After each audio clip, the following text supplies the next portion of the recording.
Bapak tadi dengar saya menyebutkan Al-Mahdi enggak? Di mana kemunculan Al-Mahdi? Setelah terjadinya dukhan. Rasulullah bersabda, saat Al-Mahdi muncul, kalian sudah kembali seperti zaman sekarang, kata Nabi. Kalian akan berperang bersama Al-Mahdi menggunakan pedang, menggunakan panah, menggunakan tombak, dan kalian akan berlari berjalan di atas kaki kalian. Kalian akan menunggang kembali kuda-kuda perang kalian. Thumma udtum min haitsu bada'tum wa udtum min haitsu bada'tum wa udtum min haitsu bada'tum. Saat Al-Mahdi muncul, kondisi kalian ketika itu sudah kembali secara total dan sempurna seperti hari ini, kata Rasulullah sallallahu alaihi wasallam. Kita dipaksa oleh Allah hidup menjadi manusia seperti zaman dulu, serba manual. Aneh. Ini Al-Mahdi setelah dukhan. Albert Einstein, Bapak ingat enggak dengan orang ini? Namanya Albert Einstein, bapak fisika dunia, konon katanya begitu.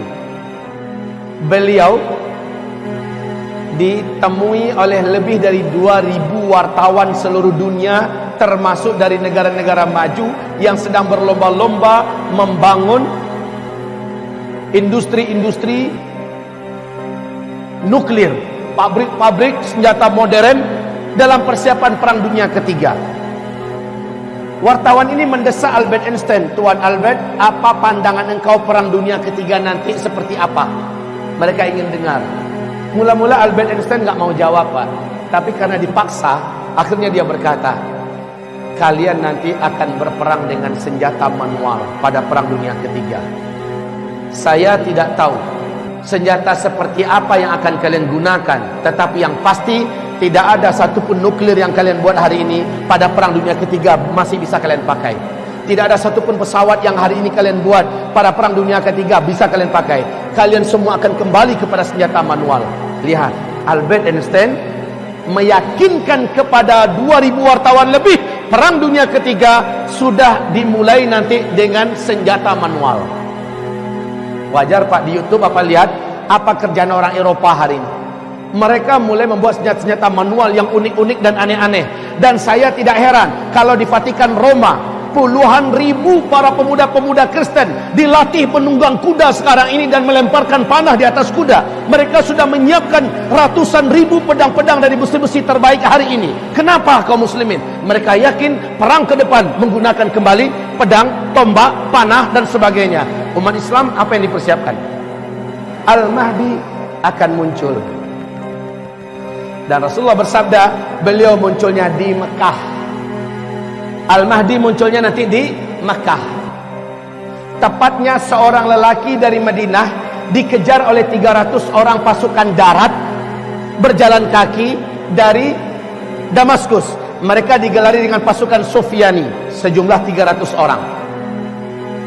Dikejar laki-laki yang ada di Madinah ini. Ciri-cirinya melengkapi seluruh ciri-ciri yang ada pada Al-Mahdi. Laki-laki ini tahu bahwa dia yang dimaksud, dia pun lari.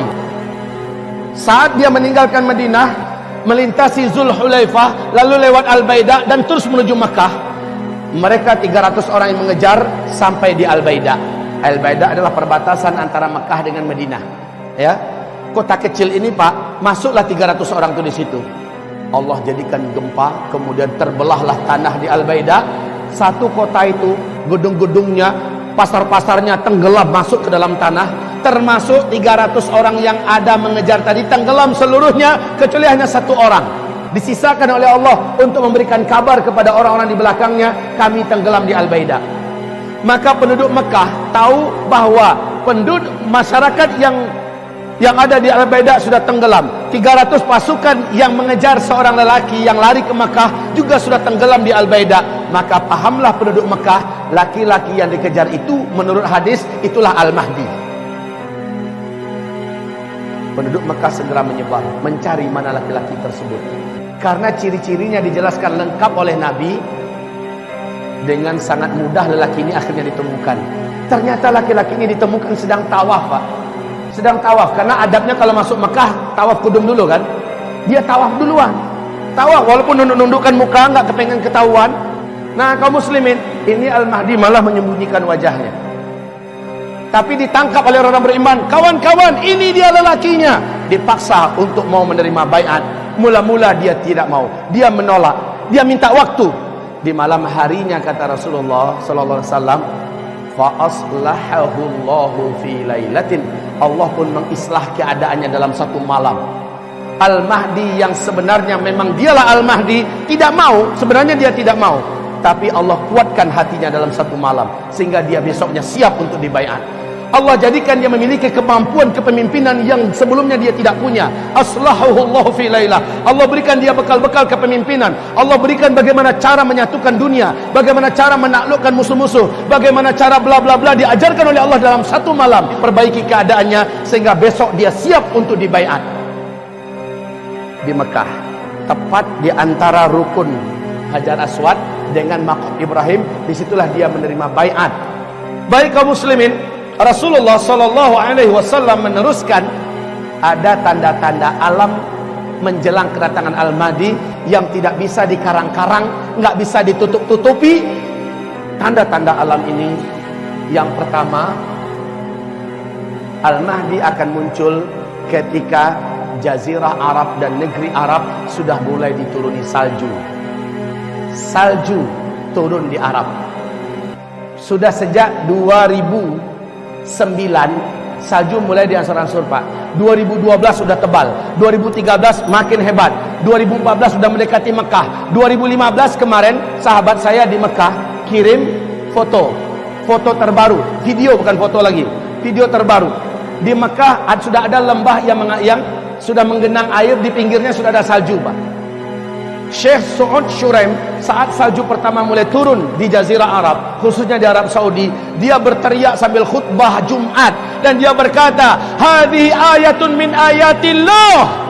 Ini adalah satu tanda di antara tanda-tanda ayat-ayat Allah fi akhir zaman, di akhir zaman. Hai manusia, ketahuilah oleh kalian, adakah tanda yang lebih jelas melainkan salju turun di Jazirah Arab? Kan enggak pernah kan sebelumnya kan? Enggak kebayang malah. Negeri gersang panas tandus kayak Arab gitu bisa turun salju. Tapi sekarang Pak, seorang pilot pesawat Air Asia orang Indonesia, tinggalnya di Pak Ali namanya, tinggalnya di Cyber City ya, di Malaysia. Beliau mengatakan 3 tahun terakhir ini asal dia masuk daerah Arab, khususnya daerah Arab Saudi, langit itu selalu berawan sekarang. Dulu enggak, dan makin kesininya makin tebal awannya, makin hitam Pak. Ketika dia landing, di mana-mana tempat dia sudah melihat ada tumpukan-tumpukan salju. Masya Allah. Ini adalah tanda Al-Mahdi sudah sangat dekat. Bukankah Rasulullah bersabda, jika kamu mendengar Al-Mahdi keluar, kamu wajib pergi kepadanya, berbaiat bersamanya walau merangkak di atas salju. Kalimat merangkak di atas salju menandakan sudah tidak ada mobil, sudah tidak ada pesawat, tidak ada helikopter, walaupun jalan kaki, kejar, menyusullah, bergabunglah dengan Al-Mahdi walau merangkak di atas salju.